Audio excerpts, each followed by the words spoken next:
Hello, SPS Astrology lovers. This is Shankar Pratap Singh, and you are watching SPS Astrology. दोस्तों, आज मैं आपको बताने वाला हूं कि बे टाइम कभी भी कोई काम नहीं करना चाहिए। मतलब जिस चीज का अभी समय स्टार्ट नहीं हुआ है, उस काम को करने से कोई फायदा नहीं होता है।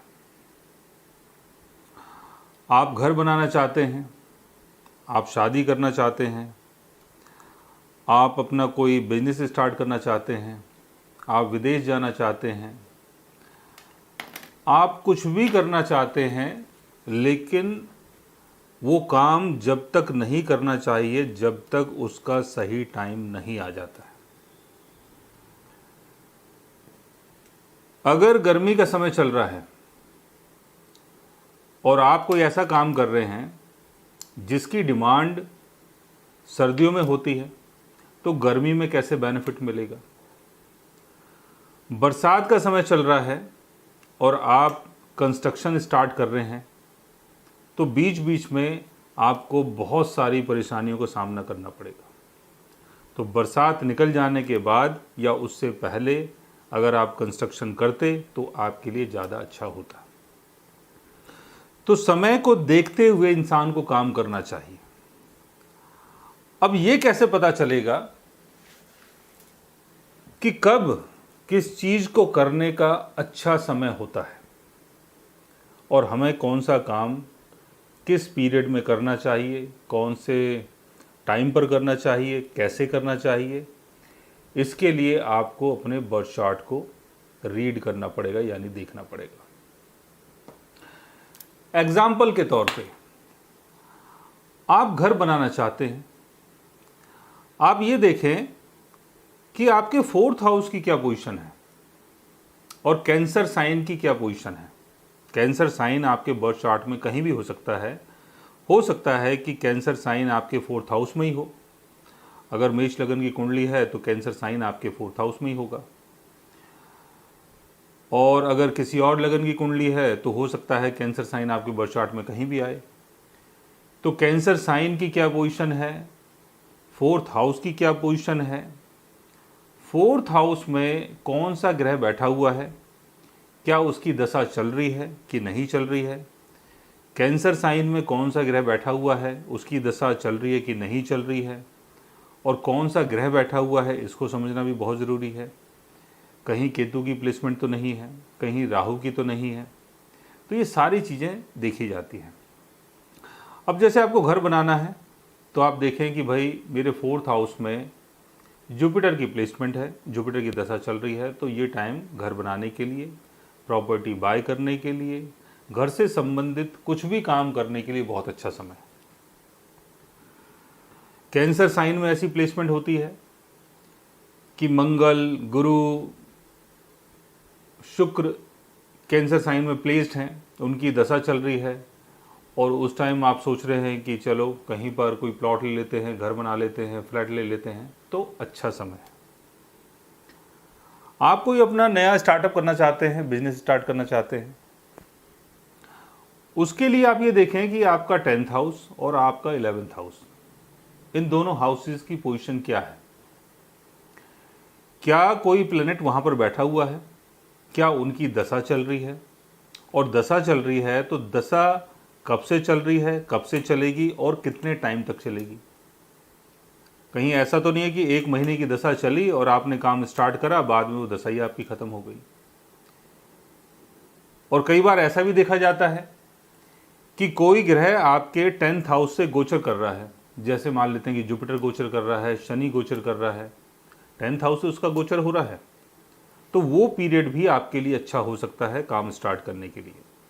लेकिन गोचर तो हो रहा है। अब जो गोचर है वो कब से स्टार्ट हुआ है, कितना पीरियड बचा हुआ है, कितना समय आपको मिल रहा है। कहीं ऐसा तो नहीं कि गोचर अब खत्म होने वाला है, पता चला कि आपने काम किया उसके बाद गोचर ही बदल गया।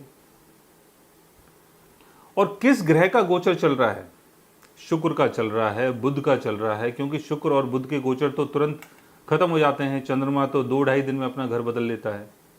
हाँ, शनि और गुरु राहु केतु, इनके थोड़े गोचर लंबे चलते हैं, क्योंकि एक घर में अगर आ गए तो बस 17-18 महीने और उससे भी ज़्यादा इनको टाइम कई बार वहाँ पर लग जाता है। तो गोचर के हिसाब से भी आप देख सकते हैं कि 10th हाउस से गोचर है, 11th हाउस से गोचर है, कुछ नया अपना स्टार्टअप कर रहे हैं, बिजनेस बना रहे हैं, तो ये अच्छी बात है। इसके साथ साथ आप ये भी देखें कैप्रिकॉन साइन, एक्यूरेस साइन, वहाँ पर कौन से ग्रह बैठे हुए हैं, कहीं उनकी दशा तो नहीं चल रही है या उनके ऊपर से किसी ग्रह का कोई गोचर तो नहीं है, और गोचर का पीरियड कितना लंबा है, कितना बचा हुआ है, कब से स्टार्ट हुआ है, ये सारी चीज़ें देखनी बहुत ज़रूरी होती है। अब जैसे आप विदेश जाना चाहते हैं तो आप देखें कि 12th हाउस की क्या पोजीशन है और पाइसिस साइन की क्या पोजीशन है। 12th हाउस में कौन सा ग्रह बैठा हुआ है, उसकी दशा चल रही है, तो आपको बाहर जाने की कोशिश करनी चाहिए। आप उस पीरियड में कोशिश करेंगे तो चांसेस आपके बहुत ज़्यादा हैं। अब साथ साथ ये भी देखें कि जो प्लैनेट वहाँ बैठा हुआ है कहीं वो वक्री तो नहीं, कहीं 12th हाउस का लॉर्ड ही तो वक्री नहीं है और उसकी दशा चल रही है। अगर अच्छे टाइम पर अच्छी कोशिश की जाए तो उसका बेनिफिट हमें मिलता है। और 12th हाउस के साथ साथ आपको ये भी देखना है कि पाइसिस साइन की क्या पोजीशन है। पाइसिस साइन में मून की प्लेसमेंट है, पाइसिस साइन में जुपिटर की प्लेसमेंट है, पाइसिस साइन में शनि की प्लेसमेंट है, उनकी दशा चल रही है। पाइसिस साइन आपके बर्थ चार्ट में कहीं भी हो सकता है कि पाइसिस साइन आपके 8th हाउस में हो, 6th हाउस में हो, 4th हाउस में हो, 12th हाउस में हो, कहीं भी पाइसिस साइन आपका हो सकता है। तो कौन सा ग्रह आपके पाइसिस साइन में बैठा हुआ है, कब उसकी दशा चल रही है, ये सारी चीज़ें आप देख सकते हैं और उसके बाद आप ये निष्कर्ष निकाल सकते हैं कि कौन सा समय आपके लिए बहुत अच्छा है। शादी के लिए कुंडली का 7वां घर, 8वां घर, तुला राशि, वृश्चिक राशि, एजुकेशन के लिए कुंडली का 9वां घर, 5वां घर, लियो साइन, सेजिटेरियस साइन,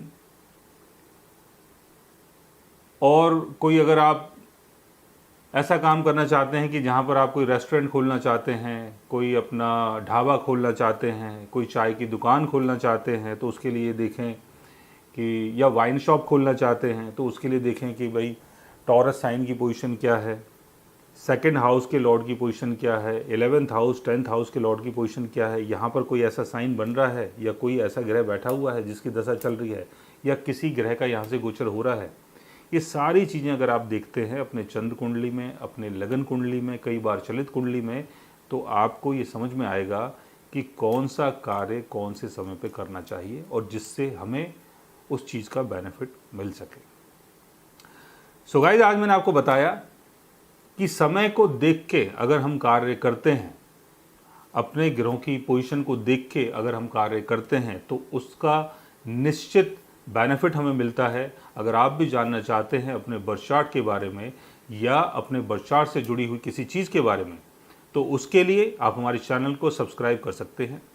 और अगर आप हमसे बात करना चाहें, कंसल्ट करना चाहें, पर्सनली हमसे मिलना चाहें, तो आप हमारे व्हाट्सएप के थ्रू, हमारे ईमेल के थ्रू हमसे मिल भी सकते हैं, बात भी कर सकते हैं, और गाइज आप कंसल्टेशन बुक भी कर सकते हैं। So guys, take care, love you all and good bye.